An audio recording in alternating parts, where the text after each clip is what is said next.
വരട്ടെ ഒരാൾ. അനു, എനിക്ക് മോളോട് ചോദിക്കാനുള്ളത്, മോള് ദൃശ്യം എന്ന് പറഞ്ഞ ഫിലിം ചെയ്തു. ദൃശ്യത്തിലെ കുട്ടി എന്നാണ് ഇപ്പോഴും അറിയപ്പെടുന്നത്. അതിനുശേഷം മോളെ കഴിവ് തെളിയിക്കാനുള്ളൊരു ഫിലിം ഇതുവരെ കിട്ടിയിട്ടില്ല. അതെന്തുകൊണ്ടാണ്? ഒരുപാട് സിനിമകളിൽ ഉണ്ട് അൻസിബ. പക്ഷേ ആരെ പറഞ്ഞു, നമ്മുടെ കുടുംബ സദസ്സുകളിൽ ഏറ്റവും നിറഞ്ഞ് ഓടിയിട്ടുള്ളൊരു സിനിമ ദൃശ്യമായതുകൊണ്ട് ഇനി വേറൊരു സിനിമ അതുക്കും മേലെ ആഗ്രഹിക്കുന്നവർക്കുണ്ട്. ദൃശ്യം കഴിഞ്ഞ സമയത്ത് ഒരു ന്യൂ കമർ എന്ന് പറയുമ്പോൾ എക്സ്പെക്ട് ചെയ്യുന്ന കാര്യം ഞാൻ പറഞ്ഞു. ഞാൻ എന്നിട്ട് ഇപ്പോൾ വരുന്ന എല്ലാവരുടെ ഞാൻ പറയും, നമ്മൾ ഒരിക്കലും ഓവറായിട്ട് എക്സ്പെക്ട് ചെയ്യാൻ പാടില്ല. ഇപ്പോൾ ദൃശ്യം കയറി ഭയങ്കര ഹിറ്റായപ്പോൾ ഞാൻ വിചാരിച്ചു ഞാൻ വലിയ സ്റ്റാറായി.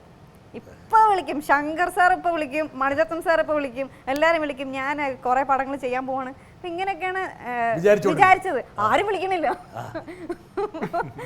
ഞാൻ വിചാരിച്ചു പിന്നെയാണ് ഞാനത് റിയലൈസ് ചെയ്തത്. നമ്മളൊരു സിനിമ ഹിറ്റാണെന്ന് കരുതിയിട്ടോ നമ്മൾ ചെയ്ത കഥാപാത്രം ഇഷ്ടപ്പെട്ടു എന്ന് കരുതിയിട്ടോ കാര്യമില്ല. ഒരു ലക്ക് ഫാക്ടറും കൂടെ വേണം. അപ്പോൾ അങ്ങനെ ഒരു ഫാക്ടർ ഇതുവരെ വന്നിട്ടില്ല. ഭാഗ്യമുണ്ടെങ്കിൽ ചിലപ്പോൾ വരാതിരിക്കില്ലല്ലോ റോഷൻ, അല്ലേ? റോഷനും ഇതുപോലെ തന്നെ കയറൊക്കെ ഇങ്ങനെയായി പല രൂപത്തിൽ പോയിട്ടാണ് ഇപ്പോൾ ഭൈരവയിൽ എത്തി നിൽക്കുന്നത്. വരട്ടെ, എനിക്ക് 2-3 ചോദ്യങ്ങൾ ചോദിക്കാനുണ്ട്. അൻസിബയ്ക്ക് ഇതിൽ ഏറ്റവും പേടി ഏതിനെയാണ്? ഭൂതം, തട്ടം, FB? ചോദിച്ചാരാണ് ചോദ്യം കേട്ടോ. അൻസിബയ്ക്കൊപ്പം ഡാൻസ് കളിക്കാൻ 3 പേരെ ഒരേ സമയം തയ്യാറാക്കുന്നു. ആരെ തിരഞ്ഞെടുക്കും? രൺബീർ, പൃഥ്വി, സൂര്യ. വേറെ സംശയമില്ല. ഒരു സംശയമില്ല. ഇക്കാര്യം സൂര്യക്ക് അറിയാവോ? ഇല്ല. പറഞ്ഞിട്ടുണ്ടോ? ഇല്ല, പറഞ്ഞിട്ടില്ല.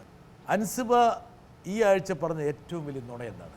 ഞാൻ മാക്സിമം നുണ പറയാറില്ല. അതാണ് ഏറ്റവും വലിയ നുണ. അയ്യോ ഇല്ല ഇല്ല ഇല്ല.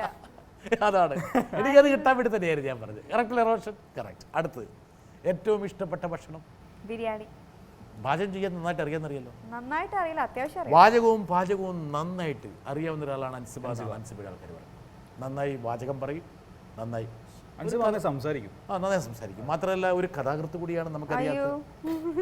മാത്രമല്ല MT വാസു എന്നവരെ പോലെ ഉള്ള ആൾക്കാരെയൊക്കെ ആരാധിക്കുന്ന ബഷീർ, അങ്ങനെ അവരുടെയൊക്കെ കൃതികൾ വായിച്ചിട്ടുള്ള ഞാൻ അൻസിബയെ പോഴ്ത്തട്ടെ. ഓക്കെ, അങ്ങനെയൊക്കെയുള്ള പല കാര്യങ്ങളും അൻസിബയുടെ ഫ്ലാറ്റിൽ നിന്ന് മഹാനായ MD നടക്കുമ്പോൾ നോക്കി നിന്ന് ആദരവോടെ കാണുന്ന, അങ്ങനെ വളരെ ചെറുപ്പത്തിൽ തന്നെ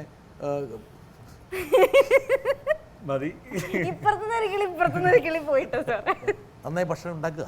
ഉമ്മ നന്നായിട്ട് ഫുഡ് ഉണ്ടാക്കും. അതുകൊണ്ട് ഞാൻ ഫുഡ് ഉണ്ടാക്കിയാലും ഉമ്മ ഒരു 100% മാർക്ക് എനിക്ക് തരാറില്ല എപ്പോഴും. ഞാൻ അത് പറഞ്ഞ് തല്ലുണ്ടാക്കും. എന്നോട് ഉമ്മയുടെ ഒരു ബന്ധു പറഞ്ഞ് ഓളെ കൊണ്ടൊരു ചെമ്മീൻ കറി ഉണ്ടാക്കിയിട്ട് കൊളാക്കി പോയി. ഞാൻ എപ്പോഴും പറയും കറക്റ്റ് അല്ലേ? റൈറ്റ്.